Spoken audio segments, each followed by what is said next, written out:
শুরু করিতেছি মহান আল্লাহর নামে, যিনি পরম করুণাময় এবং অত্যন্ত দয়ালু।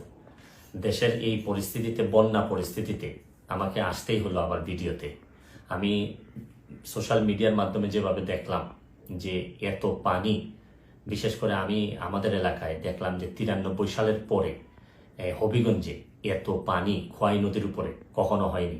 কারণ একটা ভারত থেকে একটা ড্যাম এটা ছেড়ে দেওয়ার কারণে পানি আর কোনোভাবে কুলায় উঠতে পারতেছে না আমাদের নদী। এইদিকে আবার আমাদের দেখলাম যে ফেনীতে তো মানে শুধু বাড়ির ভিতরে ঢুকছে তা না, বাড়ির চালের উপর দিয়ে পানি যাচ্ছে। এরকম কুমিল্লা, বিভিন্ন দেশের বিভিন্ন জায়গায় যেভাবে বন্যায় আক্রমণ করছে। আমি যেহেতু বন্যা নিয়ে কাজ করছি, আমার কাছে মনে হয়েছে যে এই বন্যার সময় আমার একটা অধিকার আছে যে আপনাদের সবাইকে একটা আহ্বান করার, যে যে যে এলাকায় কৃতি সন্তান আছেন তারা নিজেরা একটু ঝাঁপিয়ে পড়েন মানুষের। কারণ দূর থেকে বন্যা বলতে আমরা পানি দেখি, কিন্তু আপনি যদি কাছে যান, প্রতিটা পরিবার যে কি পরিমাণ কষ্ট হয়, কাছে গেলে বুঝতে পারবেন যে মানুষের কষ্ট। আমরা তো এমনি শুধু থই থই পানি দেখি, কিন্তু ভিতরে গেলে বোঝা যায় মানুষের খাবারের অভাব হয়, মানুষের পয় নিষ্কাশন ব্যবস্থার অভাব হয়, মানুষের স্যালাইন লাগে। সামান্য একটা স্যালাইন নিয়ে যেতে পারলেও অনেক বড় উপকার হয়।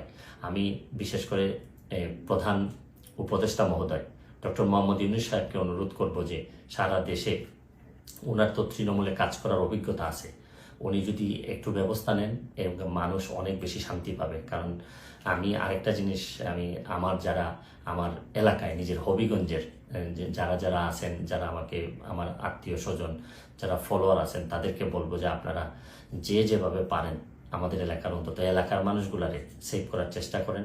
আমার পক্ষ থেকে আমি যেভাবে পারি কিছু না কিছু সহযোগিতা করার চেষ্টা করব। কারণ সবাই একসাথে দাঁড়াইলেই দেশের যে কোনো দুর্যোগে আমরা মানুষের কল্যাণ কিছু করতে পারবো।